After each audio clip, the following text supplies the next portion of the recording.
जो पाकिस्तान का सबसे बड़ा लीडर था, उसको आज जिंदा बता बता करके पीपल्स पार्टी अपनी रोजी कमा रही है। खुशफहमियों की जन्नत से बाहर आ जाएं। उस जन्नत में रहने वालों को अहमक कहा जाता है। यहाँ जमीन की अगर हम बात करें तो मुत्तहदा कौमी मूवमेंट की या मुत्तहदा टोले की या वो सो कॉल्ड मुत्तहिद टोले की जो बहादुराबाद की शरण में आकर के समझ रहा है कि उस पर उखरवी दस्त शफ़क़त रख दिया गया और ये once and for all setup है, ऐसा है नहीं। उसकी इज्जत बचाओ मुहिम जो वो फ़िलहाल बर्बाद होती दिखाई दे रही है। इलेक्शन कमीशन अभी इस वक्त जब मैं बात कर रहा हूँ, मैं इस वक्त तक का जिम्मेदार हूँ। 1 घंटे बाद सिचुएशन क्या होती है मुझे नहीं मालूम। इस वक्त इलेक्शन कमीशन जो है वो राह में डट करके खड़ा हो गया और उसने कहा है कि नहीं, इंतखाब 15 जनवरी को ही होगा, चाहे मुत्तहदा के मुंह पे कालिक मली जाए या डीज़ल।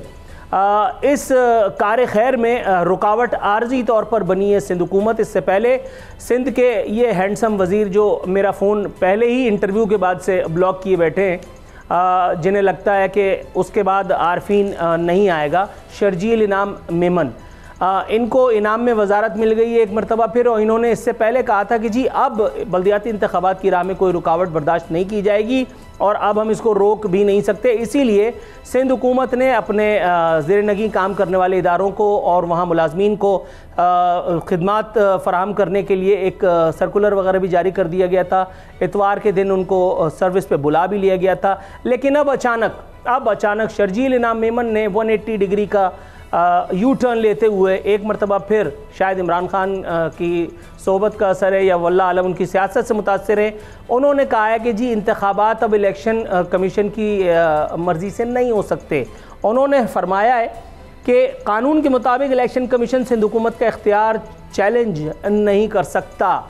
जनाब, इस मुल्क में कौन सी चीज़ कानून के मुताबिक है? आपकी हुकूमत कानून के मुताबिक आई है, आप कानून के मुताबिक वजीर बन सकते थे। 5 अरब रुपए की जोल जाल का इल्ज़ाम आप पर है, 5 अरब। और आपको गैर कानूनी तौर पर जब आपको बरात मिली थी, जमानत मिली थी, तो आपको नारे करके और आपकी ताज पोशी करके पीपल्स पार्टी ने लोगों के मुंह पे तमाचा, सिस्टम के मुंह पे तमाचा मार के ये बता दिया था कि अब हमारा जो तकिया है वो ऐसे ही लोगों पे है, कम से कम 5 अरब के जो डाका मारेगा अब वो हमारा वजीर होगा। मैं नहीं कहता आपने मारा है, लेकिन सर इल्ज़ाम तो फिर इल्ज़ाम है।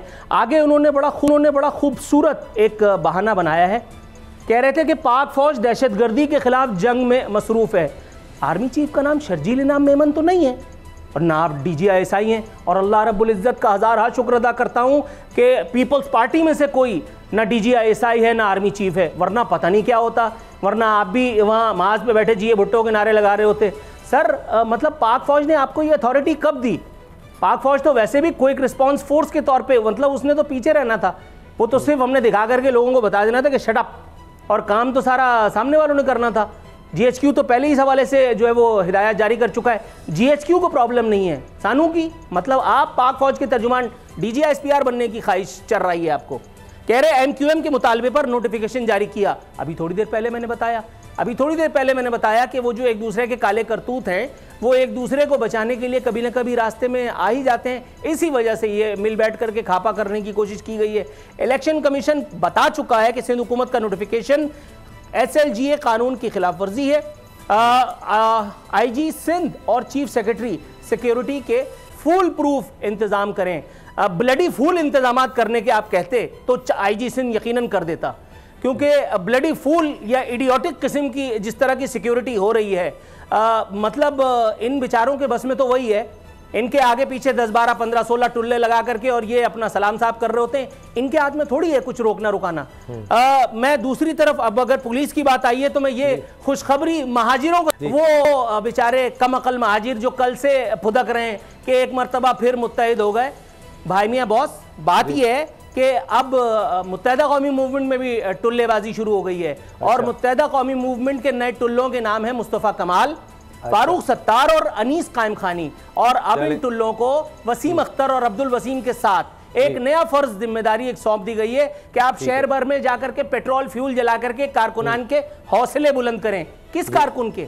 उन कारकुनान के कि जो आप पर 3 हुर्फ बेच करके, लानत भेज करके जाके अपने घरों में बैठ गए। फैसल सब्जवारी इस वजारत के मजे लूटने वाले आखिरी जुमला वो फरमा रहे हैं। आज नाम निहाद अनासिर परेशान है कि डॉक्टर फारूक सत्तार और मुस्तफ़ा कमाल MQM पाकिस्तान के स्टेज पर क्यों हैं। फैसल सब्जवारी साहब, नाम लेके बात कर रहा हूं, गलतफहमी दूर कीजिए। आपको पता है, लेकिन आपकी वजारत, आपकी नौकरी आपको झूठ बुलवा रही है। आपको पता है ये स्टेज किसने सेट किया था।